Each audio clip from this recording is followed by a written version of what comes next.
Have you ever had a dream so real that, upon waking, you had to touch the walls of your bedroom just to make sure you were still in the right world?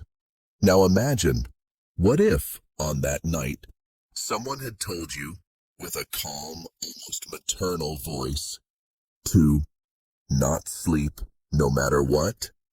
What if you ignored that warning, and your worst nightmare didn't vanish with the daylight, but started to happen in real life? In October 1998, 3 children did exactly that. They entered a place where they shouldn't have been. They saw a woman who shouldn't exist, and they heard a warning that seemed absurd until one of them dreamed of her own mother's death, and 10 days later saw that scene repeat itself, step by step, on the road near home. But the scariest thing wasn't the accident. It was the fact that the woman in the forest knew. She didn't give a bala to the girl named Lena because Lena wasn't an intruder. She was the next one. This isn't just a horror story. It's a secret buried in the Appalachians, a birthmark shaped like a leaf, a hidden diary with a single phrase written in a trembling handwriting. When the hollow calls, the marked ones must choose, close the door, or become its guardian. What if, upon finishing hearing this, you realized that some doors weren't made to be opened, but to be watched? Because what happened that night in Blackroot Hollow isn't over yet, and perhaps it never will be. The Hollow Sleep. In October 1998, in the small town of Cedar Ridge, Virginia, 3 children made the kind of mistake only childhood allows. They believed the rules of adults were just stories to keep them quiet. Lena Carter, Tyler Brooks, and Mia Rodriguez were 12 years old, lived on the outskirts of a decommissioned old military base, and had heard whispers about Blackroot Hollow since they were little. That forest that stretched beyond the abandoned training grounds. The adults said it was dangerous because of undetonated mines or bears. But the children knew the truth. No one went in there after sunset because, according to local legends, something waited. During the Civil War, an entire regiment disappeared in those trees.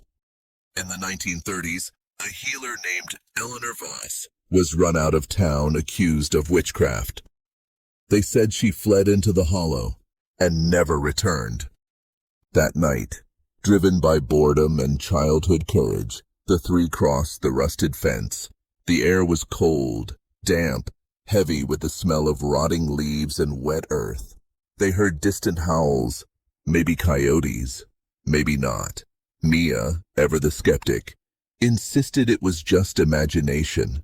Tyler, despite his fear, pretended to be brave, but Lena felt a weight in her chest, as if something had been watching her since even before they entered. That's when they saw her. Standing between 2 oak trees, still as a statue, was a woman in a tattered black dress. Her face was pale, marked by a deep scar running from her temple to her jaw. Her eyes, dark as pitch, fixed first on Tyler and Mia, and then, with an almost painful intensity, on Lena. "This place is not for you," she said, her voice soft but firm. "Go home, and no matter what happens, do not sleep tonight."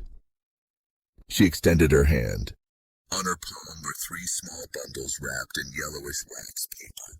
She gave one to Tyler, another to Mia. But when it was Lena's turn, she closed her fist.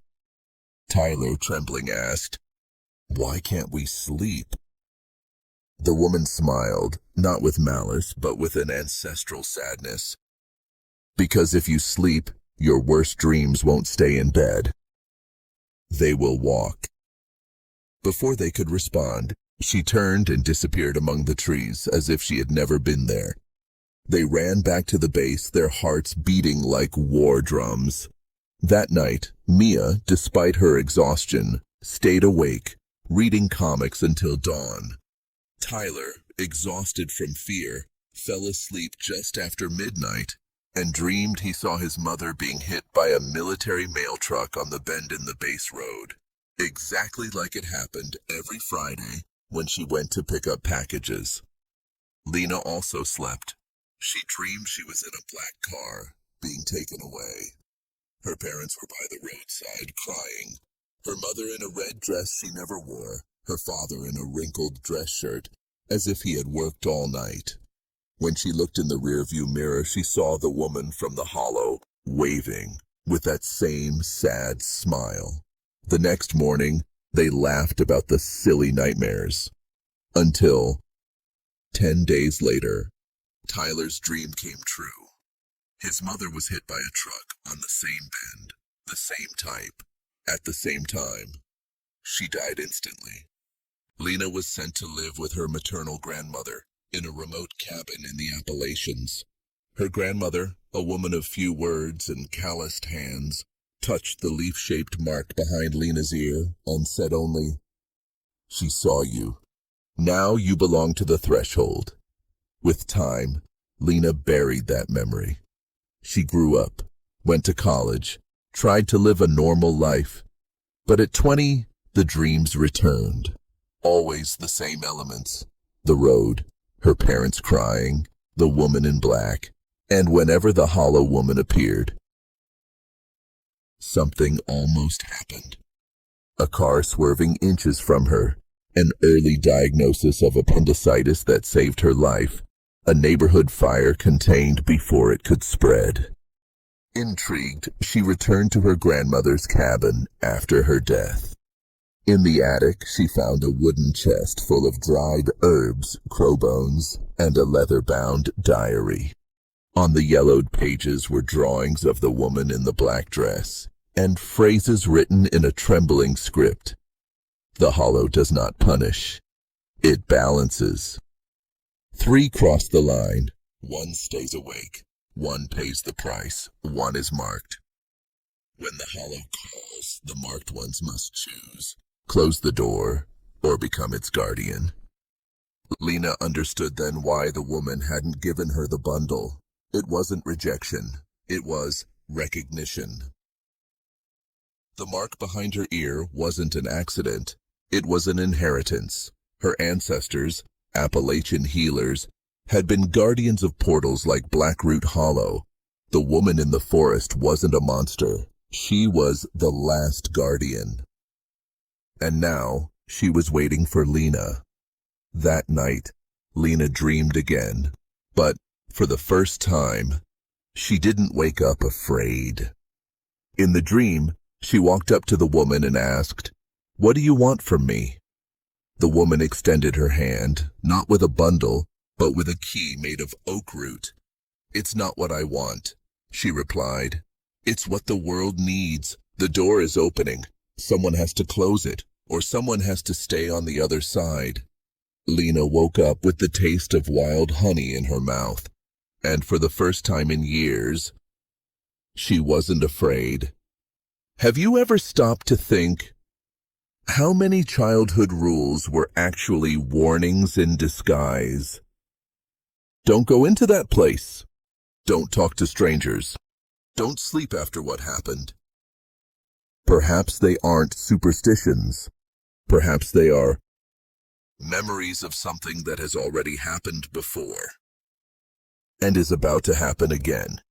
Lena's story doesn't end with a choice. It ends with a door left ajar. One. And now, you know what's on the other side.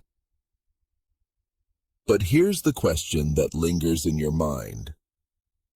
If you had crossed that fence with them that night, would you have slept? Think about it, because sometimes the most dangerous thing isn't what we dream, but why we choose to ignore when we are awake.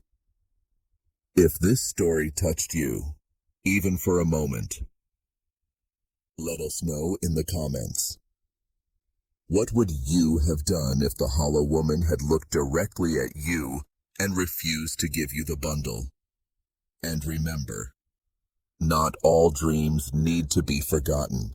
Some need to be answered. Good night, and sleep with your eyes open.